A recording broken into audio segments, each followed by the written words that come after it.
여러분 안녕하세요. 오늘 얘기는요, 미생물 사용입니다. 자, 땅심농사 계속 지금 13번째인가요? 12번째인가 계속 얘기하고 있는데요. 바로 전전편에 음식물 사용, 그 다음에 유기물 사용, 퇴비 사용에 대해서 말씀드렸고, 오늘 미생물 사용에 대해서 말씀드리겠습니다. 제가 이제 빠른 농업과 느린 농업이라고 하는 두 가지 농업 형태로 나눴으면 좋겠다. 그래서 빠른 농업에서의 유기물 사용, 퇴비 사용, 그 다음에 느린 농업에서 유기물 사용, 퇴비 사용에 대해서 말씀드렸습니다. 미생물도 좀 다르거든요. 그거에 대해서 좀 언급을 하려고 합니다. 저의 매체니까 저의 견해를 말씀드리는 거니까요. 이게 틀렸다 맞았다 그냥 여러분 참고만 하시기 바랍니다. 저는 이렇게 생각한다 라고 하는 견해인데요. 화학비료나 반려퇴비 같은 작물용 비료죠. 넣어서 작물을 빠르게 키우는 촉생재배, 초적성재배. 그래서 작물 재배 기간이 단기재배, 단기재배라고 하는 이런 방식으로 나누질 않습니다만은 어쨌든 재배 기간이 짧아진 거죠. 그런 방식으로 해서 키우는. 그래서 저는 이제 빠른 농업이라고 하는 농업 형태로 구분했으면 좋겠다. 그래서 그걸 1형태의 농업이라고 제가 이제 얘기를 계속 하고 있습니다. 지금 화학농이나 친환경 유기농은 거의 99%가 이 방식으로 돼 있고, 우리나라 농업의 기술원이나 기술센터나 농업교본들이 이렇게 맞춰 있습니다. 지금 우리나라나 전 세계 농학도 그렇고요. 그러다 보니까 이제 빠른 농업은 하나의 농업교본이다 하는 말씀을 드렸습니다. 그리고 퇴비 사용, 유기물 사용도 마찬가지 얘기였고요. 오늘 미생물 사용도 똑같습니다. 자, 농업 이 형태는 느린 농업. 우리가 이제 볏짚이라든가 이런 풀 같은 걸 멀칭해서 이런 미생물, 동생물 서식 환경을 만들어서 거기에서 작물에 필요한 양분을 생산하다 보면 어떻습니까? 양분 생산이 적다는 건 아마 아실 겁니다. 그러다 보니까 이제 작물은 느리게 자라게 되고요. 그러다 보니까 수확도 아주 늦춰지는, 늦게 수확하는. 그래서 작물 성장 속도는 지연재배, 초지연재배라고 하는, 그 다음에 작물 재배 기간은 장기재배, 초장기재배라고 하는. 제가 이제 계속 얘기합니다만 지금 양배추가 비교하면 아마 이해가 빠를 겁니다. 지금 양배추가 봄 양배추 같은 건 50일에서 70일 정도면 수확하지 않습니까? 제주도 겨울 양배추, 꽃까지 심은 양배추 품종들이요, 지금 다른 데서는 이제 수확 끝나거나 지금 결구된 상태입니다. 수확 중입니다. 이제 곧 꽃대가 올라와 버리거든요. 양배추가 크든 작든 꽃대가 올라오게 됩니다. 2, 3월 달 돼가면요, 2월 달 되고 이제 넘어가면 이제 유채꽃 피듯이 피게 되거든요. 그리고 터져 버립니다. 저희들은 이 상태거든요. 그게 꽃까지 심은 건데 다른 데는 수확되는. 그러니까 50일, 70일 만에 수확, 초적성 재배나 100일, 120일 만에 수확하는 방식이 일반적입니다. 100에서 120일이죠. 그 옛날에 전통 재배 같은 경우는 140, 150일 그 정도 했다 그러면 저희 같은 경우는 280, 300일 만에 수확합니다. 그러니까 빠른 농업과 느린 농업이라고 하는 차이는 극명하게 이게 기술이라든가 농업 형태가 다르지 않습니까? 그래서 이렇게 나눠야 된다. 그래서 유기물 사용이라든가 퇴비 사용이 전혀 다르다는 말씀을 드렸는데요. 미생물 사용도 마찬가지입니다.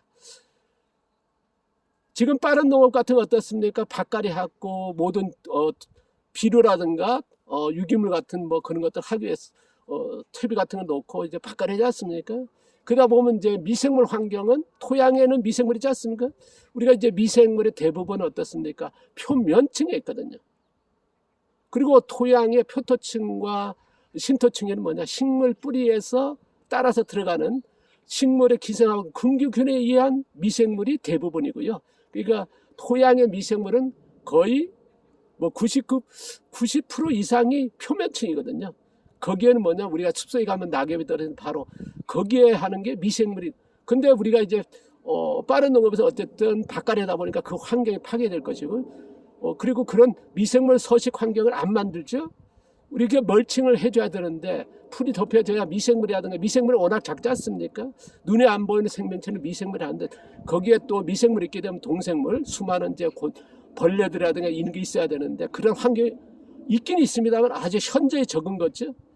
그리고 또 결정적인 뭐냐면 농약을 쓰는 게 일반적인, 왜냐 그러면 빠른 농업을 하다 보니까 이제 자생액이랄까 작물의 강한 작물보다는 어떻게 보면 뭐 이런 얘기 죄송합니다만은 이런 얘기 해서 될까 모르겠습니다만은 병해충 발생을 줄이기 위해서 또 농약 회수를 줄이기 위해서 더 빠르게 키우는 수확하는 그런 방식으로 또 가고 있거든요. 또 그렇게 얘기하고 있고요. 그러니까 미생물 환경을 깨트리고 미생물은 전혀 뭐 고려 안 한다 이런 표현이 맞을지 모르겠습니다만 어쨌든 빠른 농업에서는 그렇다는 거. 농약까지 쓰는 거니까요. 농약은 뭐냐, 미생물을 뭐 죽이는 형태고요. 그러다 보니까 이제 미생물이 결핍되니까 이제 토양이 우리가 이제 점점 나빠지니까 이제 유기물 함량이 높여야 된다. 그 다음에 미생물을 사용해야 된다. 그런데 이제 미생물 쓰는 미생물 어떻습니까? 근본적인 뭐냐, 토양의 유기물이 표면층에 있어야 됩니다. 그런 게 없는 데다가 또 미생물 씁니다. 그런데 미생물 쓰는 미생물이 증식 미생물이거든요. 그러니까 종균 1000, 종균 10,000, 종균 10만 되는 그런 미생물입니다. 그리고 그 증식 미생물에 증식할 때 넣어지는 게 뭐냐면 서식 영양와에는 영양원입니다. 뭐 당밀, 설탕, 감자 이런 거거든요. 그러면 거기에 특화된 미생물로 증식하는 과정이 변하게 되거든요. 그리고 증식하다 보니까 이제 미생물이 20, 30분마다 분열되다 보니까 이제 종균 미생물 1000, 10,000, 10만, 100만 이런 거를 쓰게 되거든요. 그러다 보니까 이제 썼을 때 미생물이 안착으로서 뭐 미생물 논법이라 해서 미생물 막 얘기하지 않습니까? 그런 미생물 효과보다는 미생물 증식하는 과정에 뭐냐, 액비화된 아니면은 대사물질. 그래서 미생물 농법이라 합니다만은 제가 이런 말씀 좀 조심스럽게 하는데 미생물 농법이 아니라 액비 농법이라 하는 게 맞지 않을까 싶습니다. 아니면은 대사물질의 농법이라 하는. 그러니까 대사물질이 있다 보니까 이제 병해충에도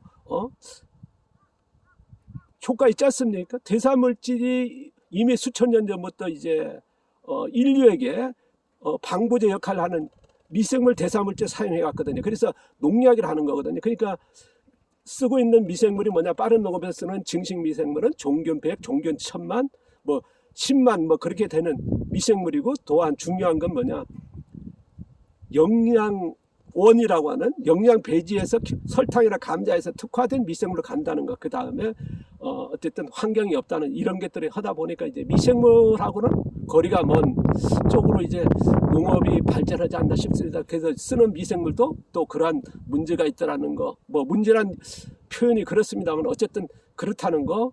그럼 느린 농업에서 어떻게 했냐, 미생물을. 첫 번째로 뭐냐, 제가 이제 6.1편에 말씀드렸습니다. 퇴비편에 말씀드렸는데 위에다가 이렇게 멀칭을 하자. 왜냐 그러면 숲속같이 미생물의 서식 환경을 만들자. 또 이렇게 넣어진 것들은 뭐겠습니까? 유기물이나 퇴비 같은 것들이 되면 미생물의 서식 환경이 되고 영양원이 되지 않습니까? 그러면 여기에서 분해가 일어나서 작물에 필요한 양분이 생산하고, 그 다음 미생물 환경이 유지되지 않습니까? 그러면 여기에 서식하는 미생물은 원종 미생물이 되는 거거든요. 아까 우리가 이제 빠른 농업에서 뭐냐, 증식하는 게 종균 10만, 1000만 이렇게 가버리거든요. 뭐 이틀 3일씩 계속 증식하다 보면 2개가 30분에 어때서는 4개가 되고, 또 2, 30분에 4개가 8개가 되고, 8개에서 16개 되고, 16개에서 32개 그렇게 돼버리니까요. 거기다가 설탕이라고 하는, 아니면 감자 넣었으니까 감자의 양분으로 특화된 쪽으로 이제 흘러버리거든요. 근데 여기서는 어떻습니까? 자연의 그대로 원원종이라고 하는 미생물이 배양이 되겠죠. 아까는 증식이었다 그러면 빠른 농업에서는 여기서는 배양이라고 하는, 그래서 원원종이 확대되고 또 늘어나고, 그 다음에 서식 환경이 되고, 그 다음은 거기에 미생물 기초로 한 수많은 곤충 벌레들이 살게 되고요. 이게 하나의 아마 미생물 사용이 전혀 다르지 않을까 싶습니다. 제가 이제 미생물에 대해서는 또 추가해서 또 다음 편에 또 소개하겠습니다. 제가 앞서도 미생물을 얘기했으면 증식과 전혀 배양이 다르다는 말씀 드렸죠. 그 다음에 우리가 미생물 증식이나 배양할 때에 영양원이냐, 영양배지냐, 서식 영양원이냐, 서식 영양배지가 전혀 다르고, 원원종과 원종과 종교도 전혀 다르고, 그런 말씀 드렸지 않습니까? 이거에 대해서 또 얘기를 해야 될 것 같습니다. 많은 분들이 조금 미생물은 뭐냐면 우리가 이제 예를 들어서 뭐 할지 모르겠습니다만은 간장을 쓴다. 그러면 간장이 어떻습니까? 진간장이 있고 조선간장, 뭐 집에서 만든 간장하고 어떻게 쌀 같은 거 뭐 그런 거 첨가된 간장하고 맛이 전혀 다르서 간장 한 가지로 봐서는 안 되거든요. 미생물도 마찬가지면 각기 다르거든요. 증식과 배양 분명히 다르고 원원료가 원료가 종균, 종균 많이 다르고 증시라 배양할 때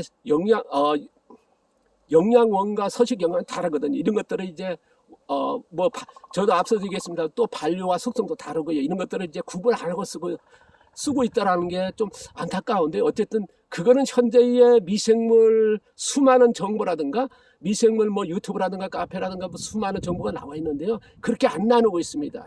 뭐 그게 따라서 제가 이제 20년 전부터 이제 교육하면서 미생물에 대해서 얘기하다 보니까 조금씩 쓰시는 분도 있지만 아직도요.